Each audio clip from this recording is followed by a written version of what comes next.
할렐루야. 추석 연휴가 시작되었습니다.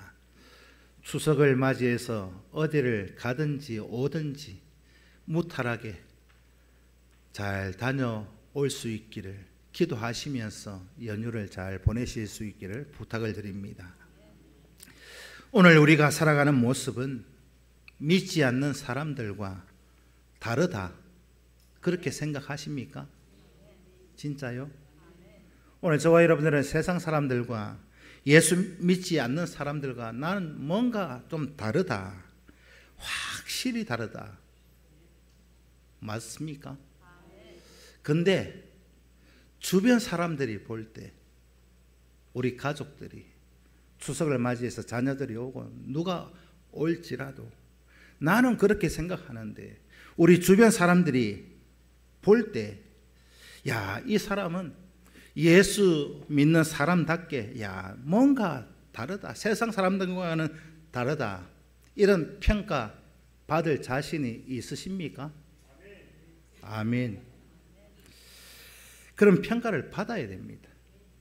야, 저 사람은 보니까, 야, 나는 교회를 다니지 않지만 저 사람은 뭔가 나하고는 다르네. 야, 정말 예수 믿는 사람답다, 이런 말을 들어야 되는데, 추석 연휴를 맞이해서 누구를 만날지라도, 야, 너나 나나 뭐 똑같네, 별 다를 거 없네, 이런 평가를 받는다. 생각하기도 싫은 평가인 것 같습니다.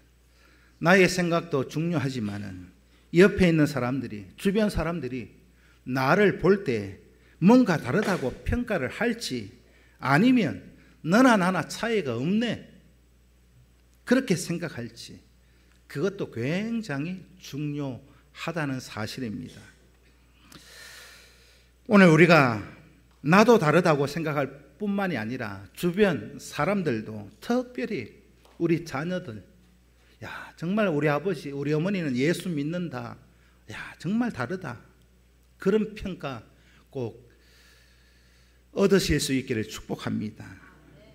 예수 믿는 사람 다르다, 이런 평가를 누리는, 특별히 자녀들에게, 일가 친척들에게 그런 평가를 꼭 받기를, 은행 심사를 여러분들 각별히 주의해서 믿음 안에, 말씀 안에 연휴를 잘 지내가실 수 있기를 축복합니다. 왜 성도들의 삶이 믿지 않는 사람들과 세상 사람들과 달라야 합니까? 그 이유는 간단합니다. 목표가 다르기 때문입니다. 목적지가 다르다, 이 말입니다. 이 세상 사람들은 세상의 영광을 쫓아서 살아갑니다. 그런데 우리는 무엇을 쫓아, 무엇을 추구하며 살아가야 합니까? 뭐예요? 하나님 나라, 천국입니다. 우리가 세상 영광 이전에 먼저 그의 나라를, 그의 의를 우리의 목표로 삼아가는 존재가 성도다, 이 말입니다. 우리의 삶의 의미를 평가하는 기준이 세상 사람들과는 달라야 합니다.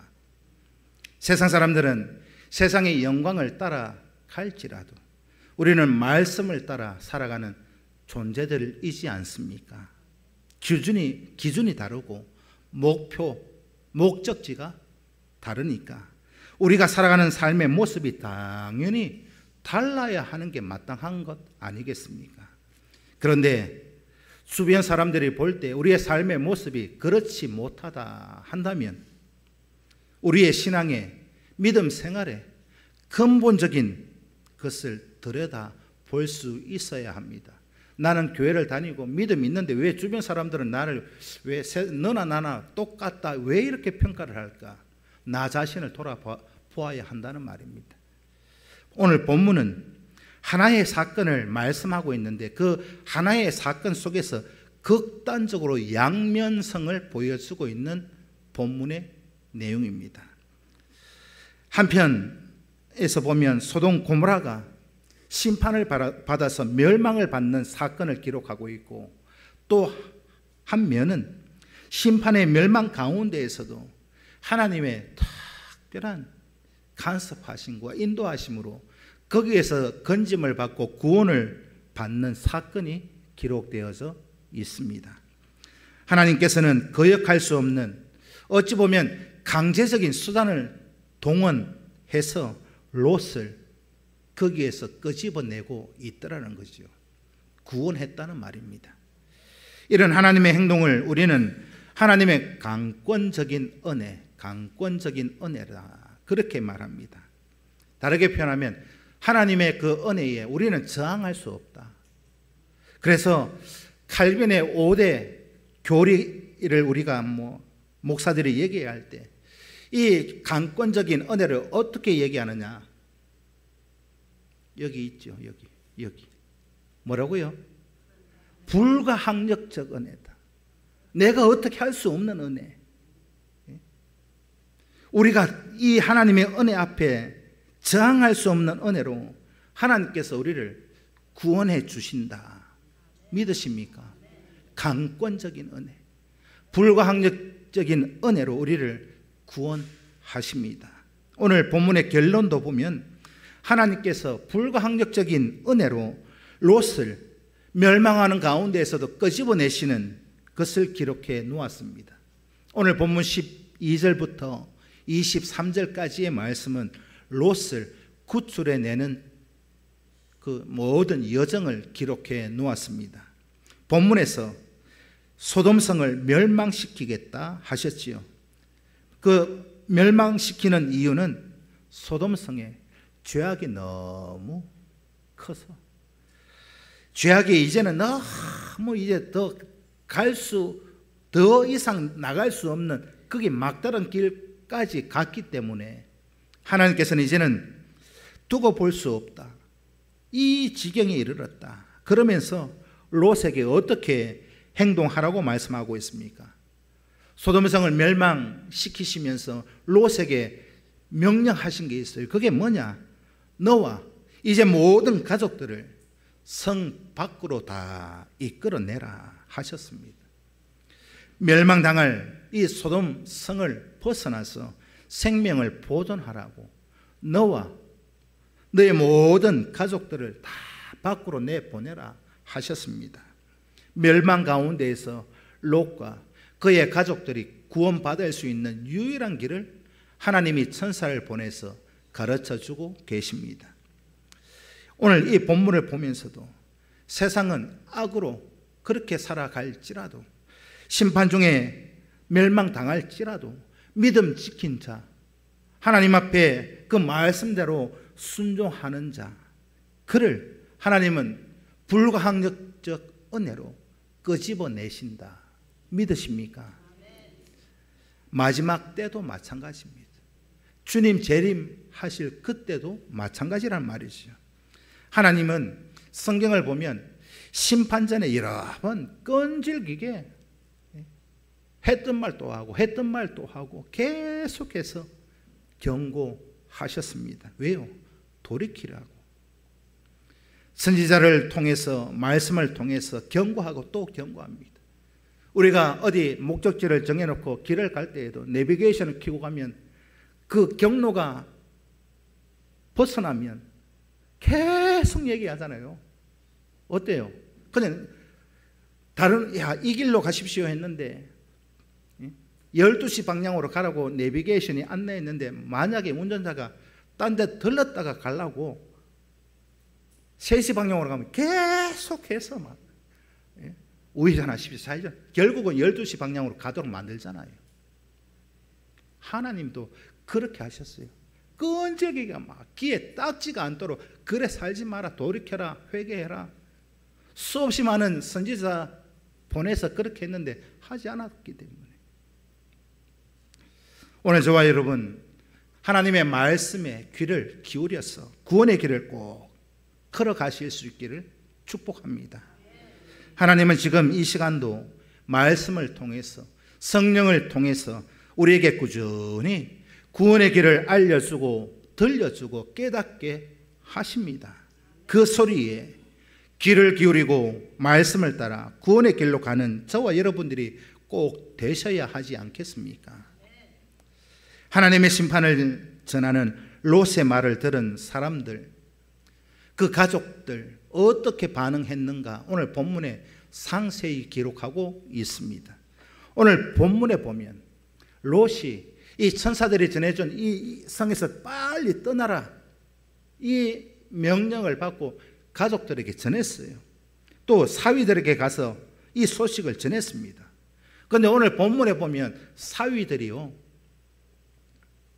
농담으로 여겼더라.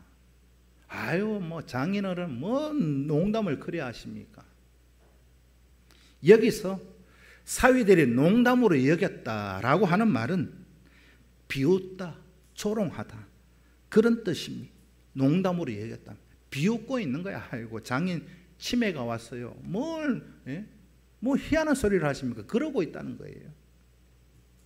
소돔이 멸망한다. 빨리 여기서 나가자. 그러니까 비웃고 장인을 조롱하고 있습니다. 사위들의 이 반응, 이 두 가지를 보여주고 있습니다. 첫째는 소돔성 사람들의 영적인 상태, 얼마나 무너져 있는가 그걸 보여주고 있는 거예요. 노아의 홍수 때도 똑같았어요. 성경을 읽어보면 노아의 말을 그때 그 누구도 듣지를 않았어요. 심판이 임하는 그 시대 그 상황은 이 정도로 하나님의 말씀이 들려줘도 조롱하고 비웃고 신경 쓰지 않는 거기에까지 도달했더라. 두 번째는 롯의 영적인 영향력이 어떠했는가를 보여주고 있는 대목입니다. 롯이 전하는 심판, 구원 그 말씀에 사위들은요 영향력이 없었어요. 다르게 표현하면 사위들에게 말하는데 장인 어른의 말빨이 안 쓰고 있다는 말입니다. 오늘 본문에 보면 이 사위들이 어떤 사위들입니까? 결혼을 했어요? 안 했어요? 안 했어요. 오늘 본문에 있는 사위들은 예비 사위들입니다. 우리가 교회 안에서 보면 그런 경우 있잖아요. 결혼하려고 야, 저 사람 내가 데리고 와야 되겠는데 장인 어른이나 장모님이 아유 누구 교회 안 다니면 우리 딸 못 준다 그렇게 얘기하면 어때요? 어떻게 합니까? 치아보이소 이래 합니까? 아니요 교회 가겠습니다. 세례 받아야 된다 그러면 예 세례 받겠습니다. 그렇게 하잖아요. 결혼하려고. 예수 믿는다고 결혼하기 전에는 약속합니까 안 합니까? 해요. 근데 문제는 결혼하고 나서 안 나오니까 그게 문제지. 맞지요? 결혼하기 전에는 약속합니다. 꼭 교회 다니겠습니다. 여러분 결혼한 사위가 말 더 잘 듣겠습니까? 예비 사위가 말을 더 잘 들을까요? 예비 사위가 더 잘 들을 수밖에 없잖아요. 그런데 오늘 본문은 예비 사위들이 그러고 있더라는 것이요. 약혼 정도는 했겠죠. 약혼한 예비 사위에게 말했는데 장인의 말을 허투루 듣고 조롱하고 비웃고 있습니다. 이만큼 어찌 보면 롯의 믿음의 상태를 알 수 있다는 것이요. 영적인 영향력이 그 예비 사위들한테까지도 없었다라는 겁니다. 어쩌면 오늘 본문의 롯의 모습이 저와 여러분들의 모습 아닐까요? 오늘 저와 여러분들이 이제 출가했던 자녀들도 연휴가 돼서 올 거잖아요. 오늘 아마 출발해가지고 오늘 오는 자녀들도 있을걸요. 그 자녀들 앞에서 우리 부모들이 믿음의 영향력을 얼마나 나타낼 것인가. 지금까지 자녀들에게 부모로서 믿음의 영향력을 얼마나 끼쳤습니까? 돌아보셔야 할 시간입니다. 오늘 본문을 보면 우리의 슬픈 자화상을 보게 되는 것 같습니다. 그러나 우리가 여기에서 실망하거나 좌절하거나 포기할 것이 아니라 그럼에도 불구하고 저와 여러분들이 추석 때 오는 자녀들에게, 손주들에게 믿음의 본을 잘 보여내실 수 있기를 축복합니다. 믿음의 영향력을 끼쳐내야 한다는 말입니다. 듣든지 아니 듣든지, 아버지 말, 어머니 말, 할아버지, 할머니 말 듣든지 안 듣든지, 순종하고 불순종하고 그걸 떠나서 여러분들이 해야 할 일은 여러분들이 하셔라 하는 겁니다. 왜 그런가 하면, 여러분들의 자녀들이 본을 받든지 안 받든지, 부모가 가르치는 그 복음의 말씀에 영향력이 끼치든 안 끼치든 왜 해야 되는가 하면, 에스겔 33장에 보면은요, 거기에 선지자가 하나가 나와요. 선지자가 하나 거기 있고, 또 33장에 보면 악인이 또 있어요. 선지자가 있고 악인이 있는데, 하나님께서 이 선지자에게 명령하십니다. 이 악인에게 가서 구원의 복음을 전하라 하셨어요. 그런데 만약 이 에스겔 33장의 선지자가 하나님의 명령을 받고도 이 악인에게 가서 말씀을 전하지 않았어요. 그럼 어떻게 될까요? 이 악인은 그 구원의 소식을 듣지 못했기 때문에 멸망당하겠지요. 심판받지 않겠습니까? 그런데 만약 이 선지자가 순종하지 않아서 이 악인의 구원의 복음의 소식을 듣지 않아서 악인이 멸망당하면 어떻게 하신다? 악인은 자기의 죄로, 믿음 지키지 않고 하나님을 믿지 않은 죄로 자기는 구원에서 열외가 되고 멸망당하지만, 선지자는 어떻게 하신다고요? 선지자에게는 그 악인의 핏값을 찾으리라 하셨습니다. 그 다음에 선지자가 가서 악인에게 전했어요. 전했는데도 이 악한 사람이 이 말을 듣지도 않고 그렇게 살아서 불순종해서 멸망당했다. 그러면 이 악인은 자기 죄로 멸망당하는 거고, 이 선지자는 어떻게 하신다고요? 너는 책임이 없다 하셨습니다. 너가 할 일을 다 했고, 전하는 것이 너의 일이고 돌이키는 것이 그 사람 일이다.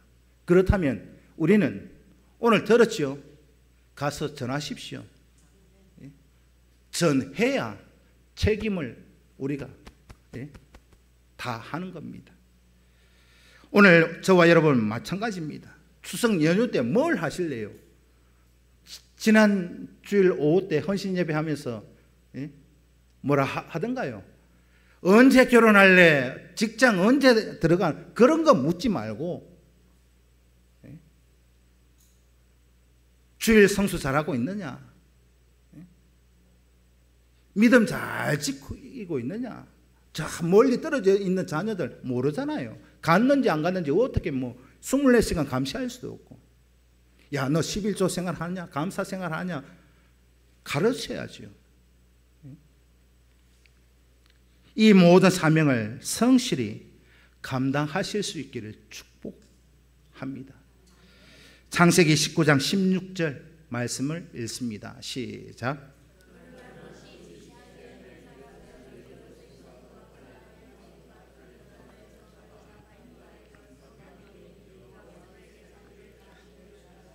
오늘 본문 16절에 보면 성 밖에 두었다라고 기록하고 있습니다. 멸망의 소식을 듣고도 빨리 나가자 하는데도 미적거리고 있으니까 롯의 그 손을 잡고 강제로 이끌어냈다. 그렇게 기록하고 있습니다. 자발적으로 자원해서 내가 순종하지 않으면 강제적으로 끄집어내는 것이 하나님의 은혜인 줄 믿습니다. 우리가 말씀에 순종하지 않고 말씀대로 살지도 않고 기도하지 않을 때 하나님은 강제적인 방법을 동원하십니다. 그것이 어떤 방법이든지 간에 강제적으로라도 끄집어내요. 악한 그 구덩이에서 하나님이 끄집어내신다니까. 택한 백성은 기도하게 만들고 엎드리게 만들고 순종하게 만들고, 그 모든 과정이 어떤지 여러분들은 상상이 안 되시지요? 상상하지 마십시오. 얼마나 끔찍한지. 여러분, 자원에서 자발적으로 하는 게 복입니다. 억지로 끄집어 오면요, 그 과정이 얼마나 힘든지 아세요? 저는 많이 경험해 봤기 때문에. 제가 경험해 왔던 그 시간, 여러분들에게는 경험 안 해보면 좋겠어요. 자원에서 자발적으로 순종하는 것이 최고입니다. 두들겨 맞고 억지로 끄집. 뒤에 말은 그만할게요. 순종하지 않고 기도하지 않고 그렇게 믿음 없이 살아가는데도 하나님이 포기하면 얼마나 좋을까요? 그런데 중요한 것은 내가 말씀대로 믿음대로 안 살고 세상으로 나가도 하나님이 그냥 포기해버리면 좋겠는데, 그 포기가 뭔지 아세요? 하나님의 저주입니다. 저주예요. 아무 간섭 안 하시는 게 저주라는 겁니다. 죽음이 눈앞에 닥쳐있는 이런 절박한 상황 속에서도 롯과 그의 가족들이 미치가 이렇게 있는 이유는 뭡니까? 소돔성에 쌓아둔 재물 때문이었습니다. 그 재물에 대한 집착, 재물에 대한 미련이 많았기 때문에 거기에서 미거적. 롯이 소돔을 택할 때도 성경을 거슬러 올라가서 보면은요, 롯이 왜 소돔을 택했습니까? 롯이 소돔을 택한 이유는 한 가지밖에 없어요. 소돔의 풍요, 소돔의 그 재물, 그거 하나 보고 그 욕심에 소돔 땅을 택했다 이 말입니다. 창세기 13장 10절부터 11절까지 두 절 말씀을 읽습니다. 시작. 이에 롯이 눈을 들어 요단 지역을 바라보자 수알까지 온 땅에 물이 능력하니 여호와께서 소돔과 고모라를 멸하시기 전이었으므로 여호와의 동상 같고 애굽 땅과 같았더라. 그러므로 롯이 요단 온 지역을 택하고 동으로 옮기니 그들이 서로 떠난지라. 이 13장 10절 11절이요, 롯이 애굽에서 나와가지고 소돔을 딱 이렇게 자기 땅으로 이거 내 거다 할 때 이유가 뭐라고요? 애국과 똑같았다. 거기에는 물이 풍족하고 거기에는 땅이 비옥하고 세상에 풍요로운 것, 롯이 선택한 이 이유는 이거 설명하고 있습니다. 다르게 표현하면 세상의 풍요, 세상의 물질, 그것 때문에 소돔을 선택했다 이 말입니다. 그게 영적인 상태, 믿음의 상태, 신앙적인 상태, 오늘날로 보면 믿음은 보지 않았다는 말입니다. 믿음은 보지 않고 세상의 조건만 보고 롯이 소돔을 택했습니다. 오늘 우리 성도들은 어때요?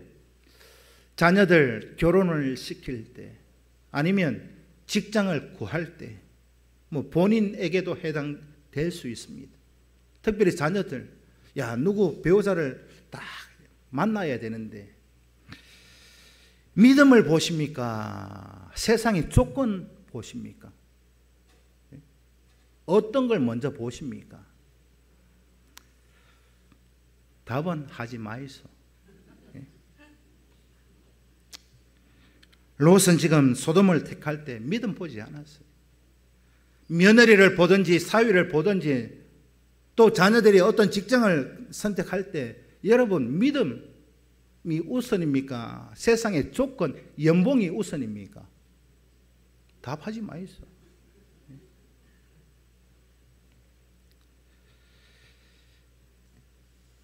오늘날 많은 교인들이 있지요. 교인들. 영적인 믿음의 상태는 잘 안 봅니다.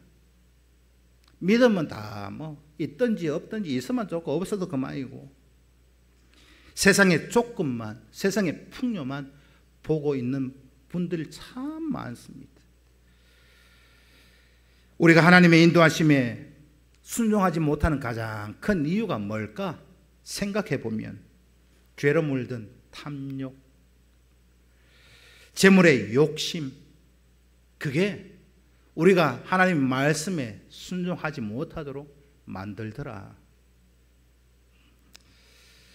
말씀대로 살아야지, 믿음대로 살아야지. 그 결심은 주구장창 많이 합니다. 그런데 실제로 우리가 그렇게 살아가지 못하는 이유가 뭐냐? 우리도 롯처럼 하나님의 주권, 강권, 불가항력적 이런 은혜가 아니면 우리는 구원받고 여기 있을 수도 없어요. 여러분 생각해 보십시오. 우리가 하나님 앞에 뭘 마음 흡족히 한 게 뭐 있어요?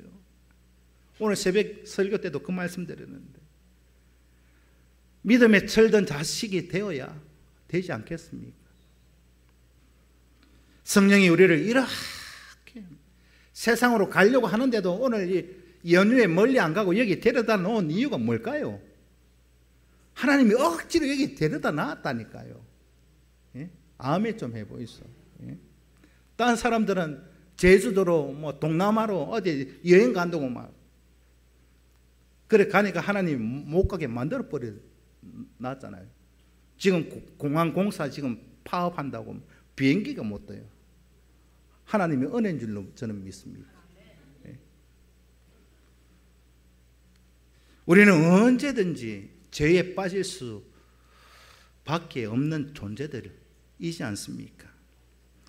우리의 이런 모습을 알고 하나님께서 나에게 이런 불가항력적인 은혜를 주신 거 감사하시고 성령으로 충만케 하셔서 오늘 이 추석을 시작하는 이날도 세상적으로 살지 않고 세상에 물들지 않고 세상 유혹에 빠지지 않고 예배하게 하시니 얼마나 감사한 일입니까? 감사하실 수 있기를 축복합니다. 24절부터 29절은 하나님은 소돔 고모라를 유황불로 완전히 태워 버리셨습니다. 노아 때는 어떠했어요? 홍수로 물로 세상을 심판했습니다. 창세기 14장 10절 말씀을 읽습니다. 시작.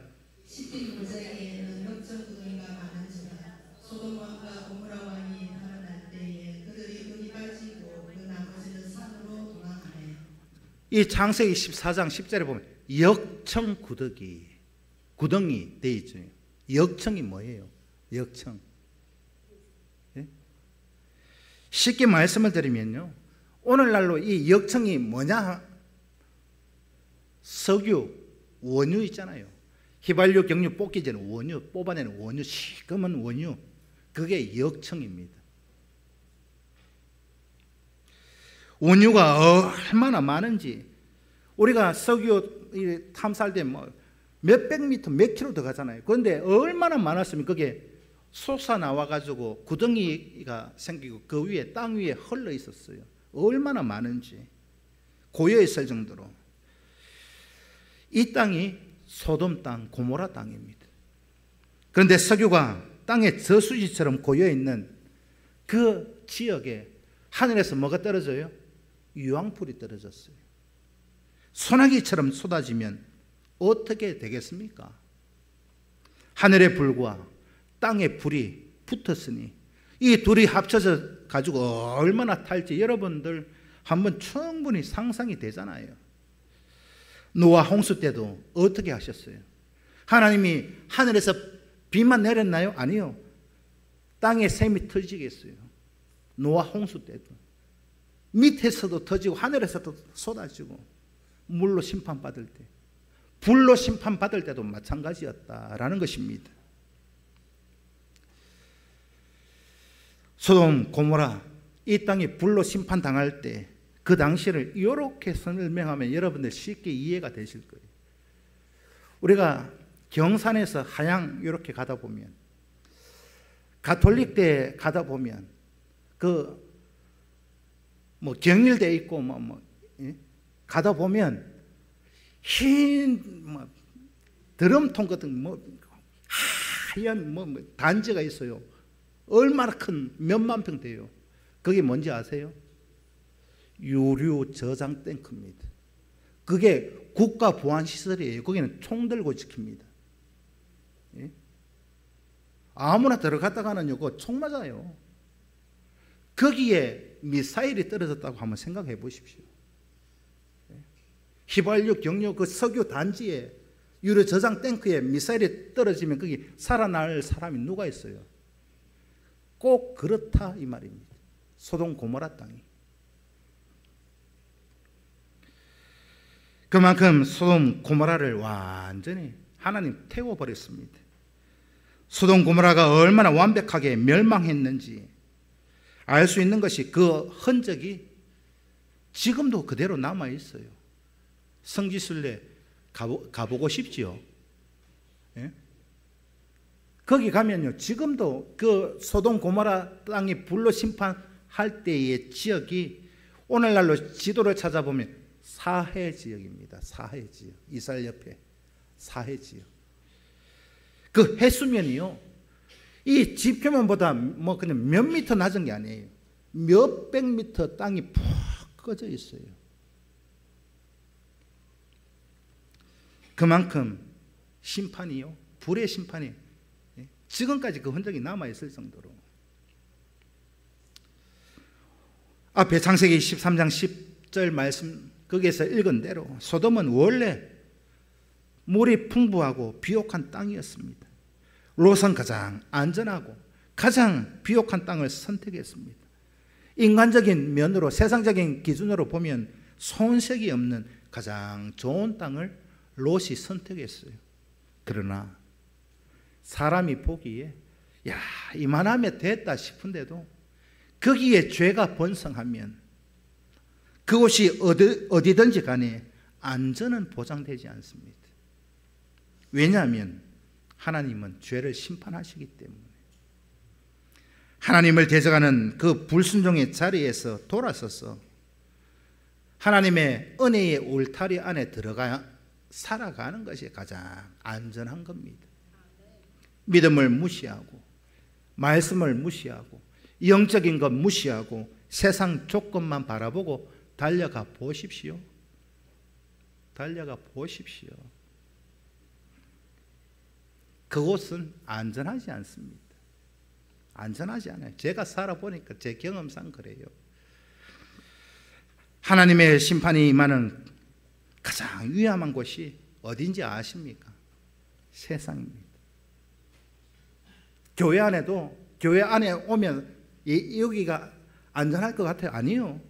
교회에 왔다고 다 안전한 것이 아니라 교회에 와도 성령의 임재를 경험하고 성령의 울타리 안에, 하나님의 울타리 안에 들어가 있어야, 믿음 안에 들어가 있어야 안전하다는 겁니다.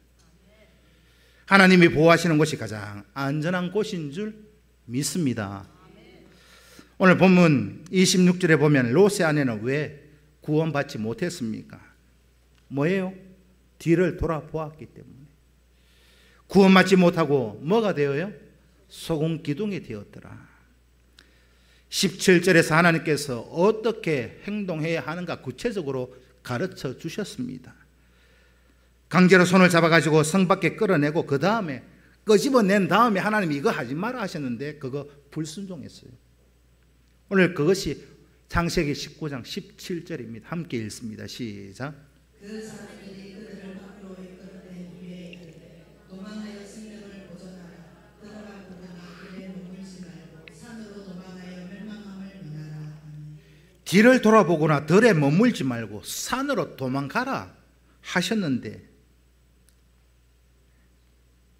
그 말씀에 순종하지 않았습니다. 롯의 아내는 이 하나님의 절박한 경고를 무시하고 뒤를 돌아보았습니다. 오늘 본문이 25절에서 뒤를 돌아보았으므로 이 말의 의미가 뭐냐? 그냥 야 소돔 고모라 땅이 잘 타고 있나? 그냥 뭐 궁금해서 돌아본 게 아니에요. 오늘 본문이 25절의 말씀 속에 뒤를 돌아보았다는 이 말은 골똘히 바라봤다. 마음속에 간직하다. 그렇게 했습니다. 단순히 호기심 때문에 한번 그냥 힐끗 쳐다본 것이 아니라 왜 이렇게 돌아봤느냐? 롯의 처가 이 절박한 상황 가운데서도 빨리 도망가지 아니하고 뒤를 돌아보면서 골똘히 바라보고 마음속에 간직하면서 왜 보았느냐? 소돔성에 쌓아둔 재물의 마음이 빼앗겼어. 하나님의 경고 무시했습니다. 세상의 탐욕 때문에, 세상의 그 모든 것 때문에 하나님 말씀 무시하고 하나님 말씀에 불순종했더라. 창세기 거슬러 올라가면 하와가 왜 하나님 말씀에 불순종했습니까? 하와 모습하고 이 오늘 롯의 아내하고 똑같다니까요. 하와가 왜 선악과를 따먹었습니까? 골똘히 바라보다가 마음에 간직해 놓았기 때문에. 선악과를 하와가 따먹기 전에 어땠습니까? 그거 보니까 어땠어요? 먹음직도 하고 보암직도 하고 야 지혜롭게 할 만큼 탐스럽기도 한지라. 골똘히 바라보고 마음에 간직해 놓았다가 선악과 따먹은 거나 오늘 롯의 처가 뒤를 돌아본 거나 같은 의미입니다. 거기에 남겨둔 재물이 너무너무 아까웠어. 하나님의 말씀도 무시하고 결과적으로 보면 롯의 아내는요 하나님을 믿지 않았습니다. 믿음이 없었다는 겁니다. 돌아보면 죽는다 이 말 믿었다 한다면 왜 돌아봤겠어요? 믿음이 없으니까.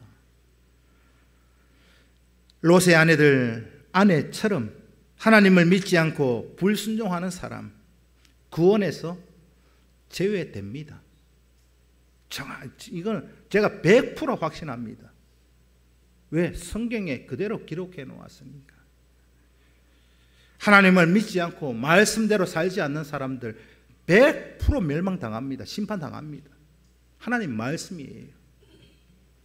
하나님의 기준은 구약시대나 지금이나 똑같다라는 것입니다. 세상의 그 어떤 귀한 것보다 말씀에 순종하는 것이, 믿음에 굳게 서는 것이 우선 되셔야 합니다.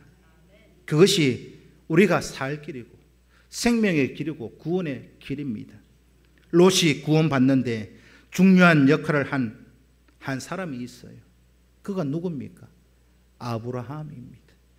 창세기 19장 29절 말씀을 읽습니다. 시작. 하나님이 그 지역의 성을 멸하실 때 곧 롯이 노조하는 성을 엎으실 때 하나님이 아브라함을 생각하사 롯을 엎으시는 중에서 내보내셨더라. 아브라함을 생각하사.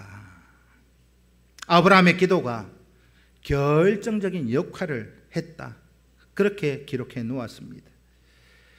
오늘 본문 이 앞에 18장을 보면은요, 아브라함이 하나님께 항변하면서 조카 롯을 위해서 기도했습니다.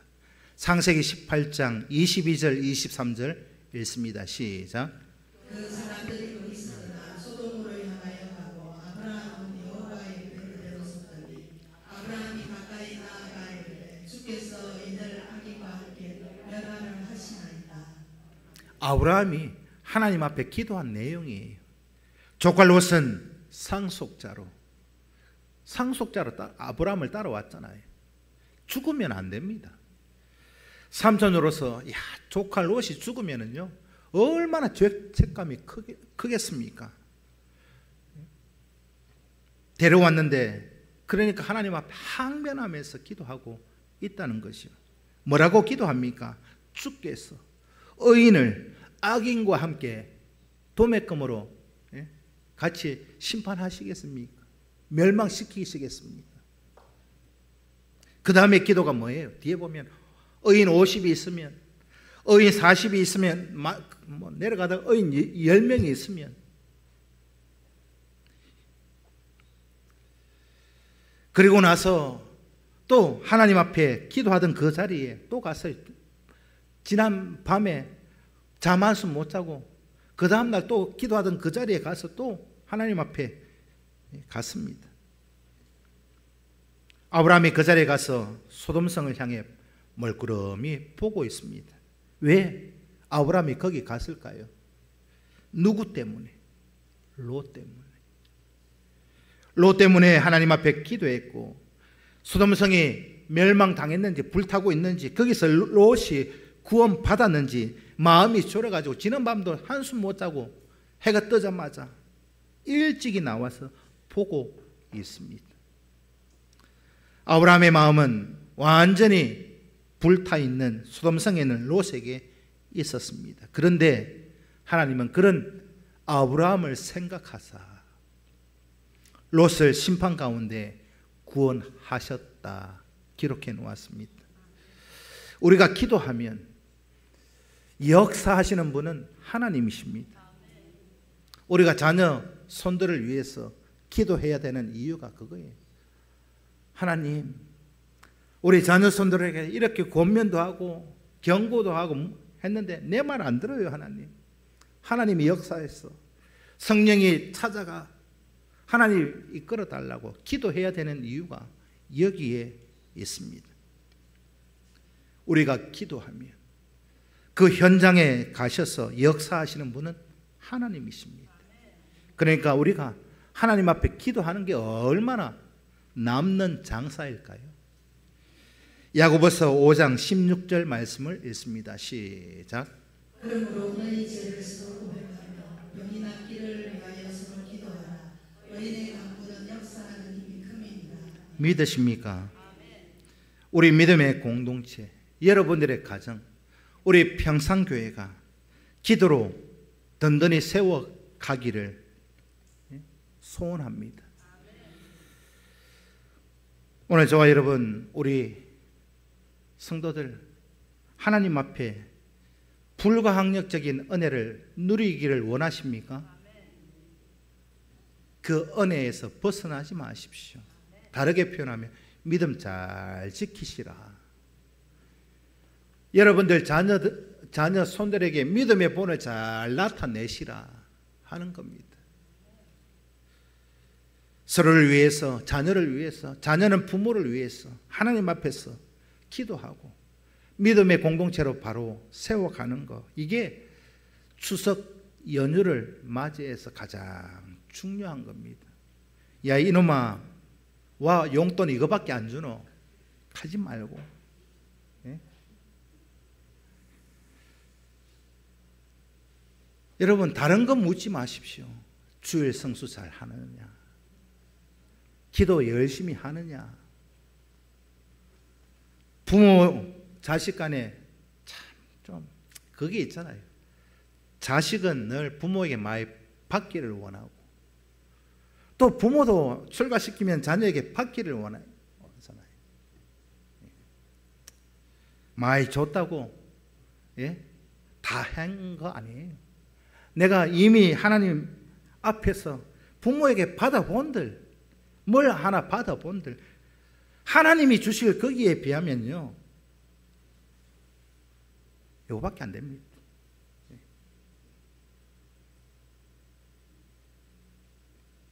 간절히 바라옵기는 여러분 추석 연휴 때 자녀들을 위해서 만나면 두 손 꼭 붙들고 기도해 주십시오. 예? 기도해 주셔야 손주들 놓고 기도해 줘요. 할아버지는 해줄 게 없다, 아버지는 해줄 게 없지만 내가 기도한다. 너희 장래 앞날을 위해서 돈 많이 벌으라고, 좋은 직장 들어가라고 기도하지 마이소. 우선은 그거는 하루에 제일 마지막에 하시고, 기도하면서 이 대목은 꼭 빠뜨리지 마이소. 하나님, 내 믿음의 본을 이 애가 유업으로 받아들일 수 있게 기도하십시오. 아멘 좀 해보겠습니다. 그런 기도를 하기 위해서 내가 어떻게 해요? 먼저 믿음에 굳게 서 있어야 한다 이 말입니다. 아버지가 믿음 참 주일도 맨날 빼먹고 뭐 하면서 손잡고 해보지, 아버지 아이고 속으로 익할 겁니다. 추석 연휴 때 내일 꼭 가정 예배 드리시고 자녀들 한 명 손잡고 기도해 주십시오. 내가 살아생전에 믿음 안에서 하나님 앞에 다 기도해 놓을 테니까 내 기도해 놓은 그 기도의 열매, 내가 천국 간 다음에 너희들 대대손손 다 물려받거라. 그 기도 꼭 하실 수 있기를 축복합니다. 하나님의 불가항력적인 은혜가 너희에게 임할 거다. 너가 곁길로 가면 하나님 그 집에 내실 것이고, 그런 기도도 하셔야 돼요. 왜? 장차 거기에서 만나야 되기 때문에 그렇습니다. 기도드리겠습니다. 살아계신 아버지 하나님 감사합니다.